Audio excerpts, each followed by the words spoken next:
How did you get started in this industry? Was it a childhood dream, or was there something along the way that sparked your interest? I think I've always wanted to work in broadcasting, particularly news. Ever since a very young age, the only thing that's probably changed is the development of shifting from general news into business news. And I think that kind of happened in my mid-20s, and then I've kind of made that shift and move over to that. You've experienced so many facets in television broadcasting. Which role has been the most challenging? I think all of them have been pretty challenging, and they still are, no matter how how much I do of each of those different roles.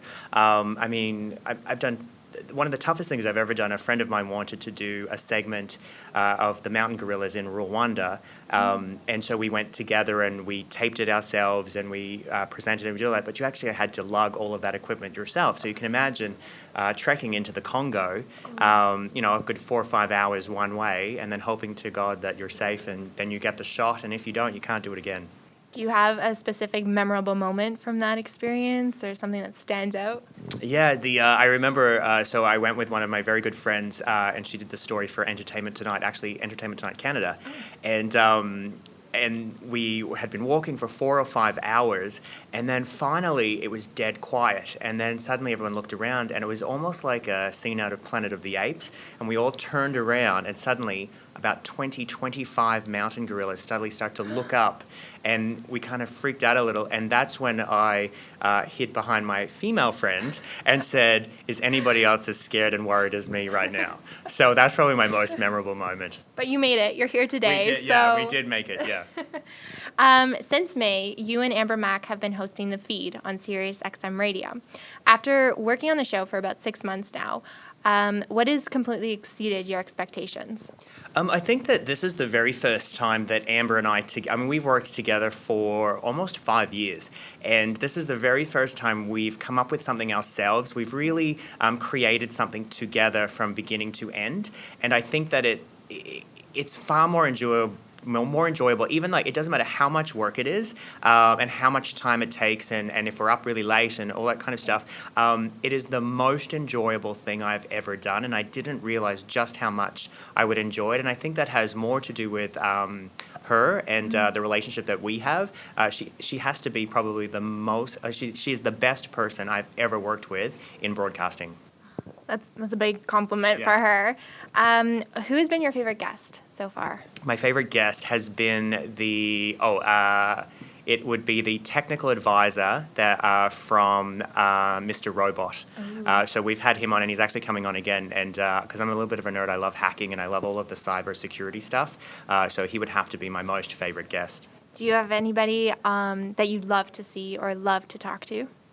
I kind of just love, everybody has a story, so if they're not interesting, it's usually my fault for asking the stupid question or not making it as enjoyable as it could be. I don't think there's ever been a dud guest in my books. I'm sure other people listening might have something else to say about that. All right, so unlike Generation C, who are empowered by technology, older generations can find these changes in platforms and in screens a little hard to navigate through and hard to comprehend. However, with resources like resources like App Central and The Feed, combine them there, being available through traditional media and media outlets that these generations feel comfortable, have you noticed a change in their perception, how they feel towards digital and new media? Yeah, absolutely. I think that a lot of people say that the older generation doesn't understand technology, they just can't catch on. I actually don't think that that's true anymore, because technology is a part of everyday life. Right. And I see so many people, I fly and I travel a lot, and I see in airports and waiting for their cars and all this kind of stuff, people on tablets, people on iPhones, they might be on e-readers, and they are a mature-aged consumer. So I don't think that that's the case anymore. I've even I have a couple of friends, their grandmas are on they're emailing and they're on Facebook and Instagram, and they love it. Well, it's an easy way to communicate to their family members. And what have you been able to take with you from App Central and apply it to The Feed? App Central to The Feed. That's I don't know. I think that the one thing that I would say is that what we've taken is to make technology readily accessible to a mass audience. So most people, when they think the stuff that we cover could be quite technical. So it depends on how you actually deliver, the stories around the technology. And I'm pretty sure, I think that we've done a pretty good job of making it understandable to even those people that don't necessarily like technology. We've tried to find things that are relatable, that make your life easier, trying to make it a little bit more of a lifestyle kind of twist on things. So I hope that's what we did, because we did that very well on App Central, and I really feel that we've done that with the feed, but made it more conversational. Okay. What kind of demographics are tuning in to the feed? Demographics, you know what? It's quite a broad audience that we have, because we have the SiriusXM radio audience, so they're listening in their cars, and they actually can listen via the app as well. But we also then, the show goes into iTunes, and we've actually got quite a large amount of older, mixed with the younger generation kind of listening to the feed. So I really feel it's quite eclectic across the board. How many apps do you personally have? My phone is full of apps. Even the stuff I don't use, like I might have reviewed it once, but it's just there clogging up. I think I did do a cull recently, but I do feel, I think the last update of this helps, when it said update all apps, I think it was 102, and that was just for the update.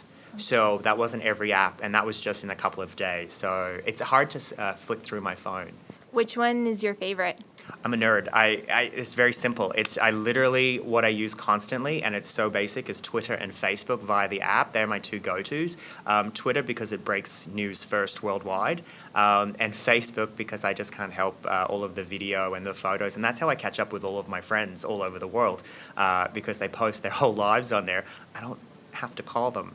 I can just flip through their feed. Yeah. So I know that's really bad, because most people would say, well, I'd prefer a phone call. But people don't call anymore, do they?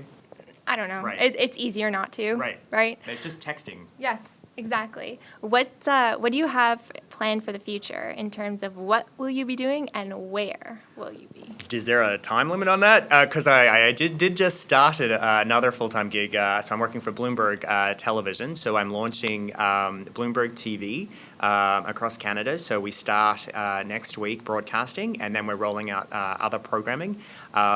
So there's that. So I guess I should say I'll still be there, because I don't know what your time limit is. In 5 years, I don't know. You know what? 5 years. In 5 years, I hope to still be doing a fantastic program with Amber Mack.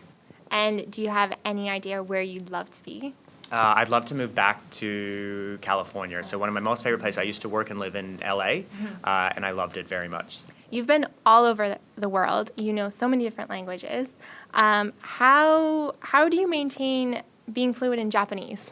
I don't, because I only realized this. I ran into somebody last week, and they were having difficulty having a conversation in English with a friend of mine, so I jumped in with Japanese, and I think I made it worse. Oh, no. So I need to practice a lot more. I did know, I was able to speak it a lot more fluently, but it's becoming less and less. So I should practice more. And finally, with your busy schedule, how are you able to maintain and be a devoted triathlete? I'm actually, the best thing is that you get injured, so you can't compete for a couple of years. So that's how you do that. But you can still say that you're right, a triathlete. yeah. So it's like it's a cheeky little. So I've actually been injured for a couple of years. Sometimes it's actually quite bad. Oh, no. But I'm on the mend, so it's a very long recovery process. But I hope to be back competing. They say it'll be another 2 years, and I should be okay. So that's where you'll be in 5 years. There we then. go. I'll be 5. Well, I've always wanted to do the. A friend of mine just did the Hawaii triathlon, and I would love to do that one day. I think that would take another 3-4 years of training to do that after I've gotten better. Well, I'll watch for you. Thank you so much. Really appreciate this. Enjoy Next Media, and talk to you soon. My pleasure.